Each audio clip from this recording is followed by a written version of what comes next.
She's still inciting her listeners to question, to think, to critique, to talk to us about how far she's come and where she hopes to take us with this new album.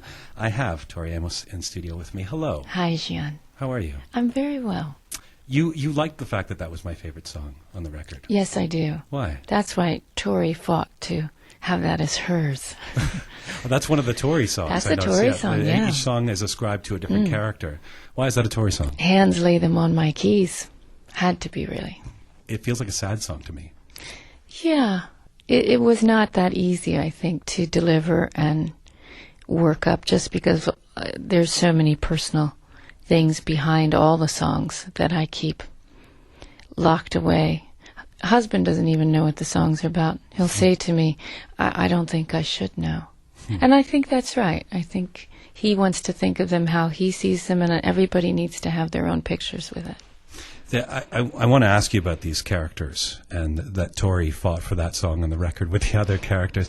You introduced us to 4 new characters on this album, but bring us back to the character who was Tori Amos in 1991 when you first launched with that first record. How would you describe yourself then? Well, I was very much about fighting to deliver a different representation of a woman at a piano. So, and you said you were all about fighting then, and this album still feels like it has a fighting spirit. Take me to who Tori Amos is now. Well, strangely enough, when the songs were coming this time, there wasn't just one musical thread. Usually when a work is beginning to enter into my life, I know it, and I'm able to cite the structures, but there were so many varied styles of music coming at one time that either I was making many records or I was making one with many voices. So I chose the latter, and yet I knew this was not a traditional singer-songwriter record, which of course in 1991 I was fighting to death for them to make. Yes, yeah.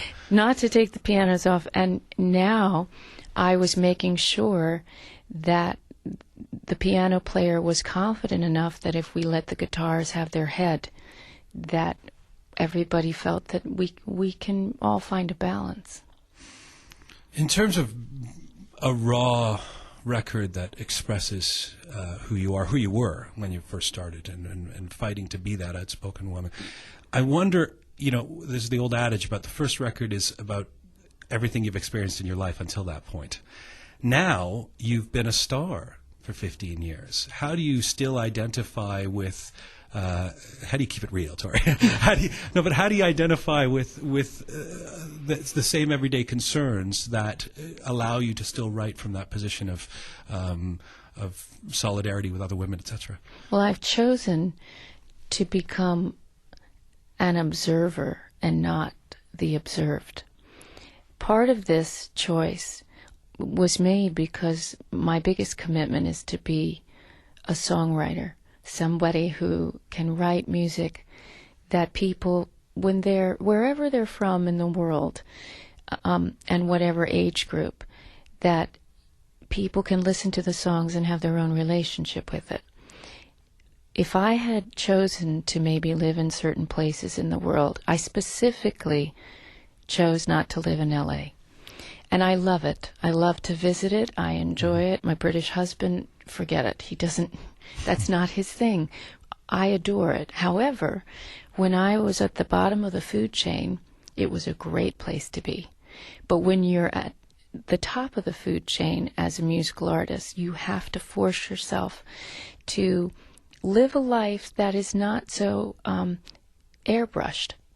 I think being a mom has really helped that, because any mom out there will know if you're going to be a good one, if your kid is not just an accessory, then you do have to sit on the floor with them and play dolls, and you do have to be somebody that the other kids want to come over and have afternoon lunch with or run around the playground, and you can't just be on stage all the time. The imagery of playing with dolls brings me back to American Doll Posse and your characters. And you're talking about this being it really is an eclectic record. It really seems to range from folk to rock to country to musically.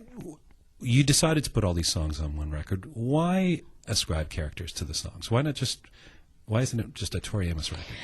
Well, I'm fascinated with the complexity of woman. I've always been fascinated. Me too. That makes two of us. Well, I'm a big believer in it. Most of the women that I have met they've got a lot going on. And most of the guys that are with them have no idea how much is going on inside their girlfriend.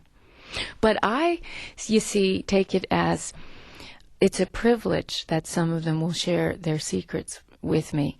And over the last many years, I've gotten approached by women. Strangers will come up to me. I'm standing in a Starbucks and somebody will come up to me and say things that they wouldn't have said to me if I hadn't written the music I've written for all these years.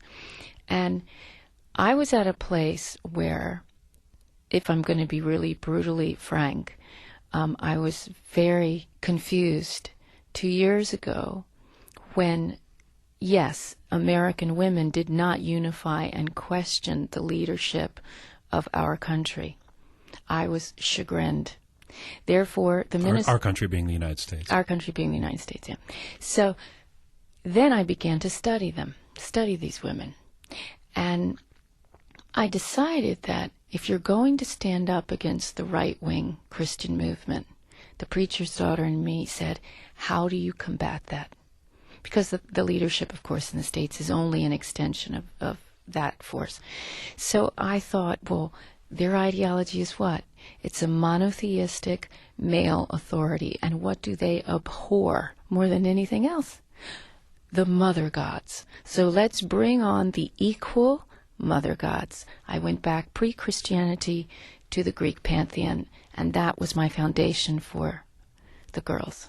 When you talk about your chagrin, when you talk about what you went through a couple of years ago, you've made that clear on this record. There's a particularly political element to this record, in particular from the character Isabel. And the first track on the record, entitled Yo George, a not so difficult to discern message to the President of the United States and the American administration. I want to play that for the listeners. This is Yo George from American Doll Posse, Tori Amos on cue. From the new album by Tori Amos, American Doll Posse, that's Yo George. And Tori Amos is with me here on cue. That's a very overt message in that song. I wrote that when the Yo Tony debacle was occurring in Britain. And some Americans might not know that. The Canadians might, because you get British news. But it was in that moment that, as a songwriter, you have these magical ways in to a conversation that is a painful conversation to have. And it was a conversation that I felt needed to be had with the masses. You are starting a big tour. You're starting it in Europe, as opposed to in the United States. And your first song on this record is about America. Tell me about starting in Rome, and if you can, tell us if you're going to come to Canada. Well, I'm starting it in the home of the Vatican. Ah! So silly me. Yes. And is that why? You want to make the statement by starting in the home of the Vatican? I really think it's perfect that we're starting there. And I also think when you ask me about the characters, you have to think about how the right-wing Christian movement has been able to divide the women. Women have become very compartmentalized there. And it seems to me that when you look at Christian mythology, you have the Mother Mary, who was stripped of her sexuality, and then, of course, you had the Magdalene, who was stripped of her spirituality.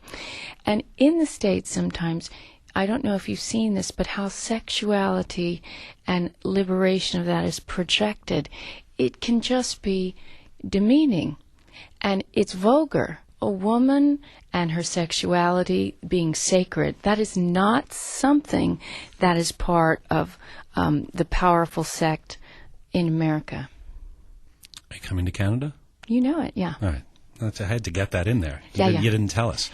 October I come to the States. October. All right. Yeah, well, we have to do Europe, then we do Australia, and then we do North America, October, November, December. It's a pleasure getting to talk to you. Thank you.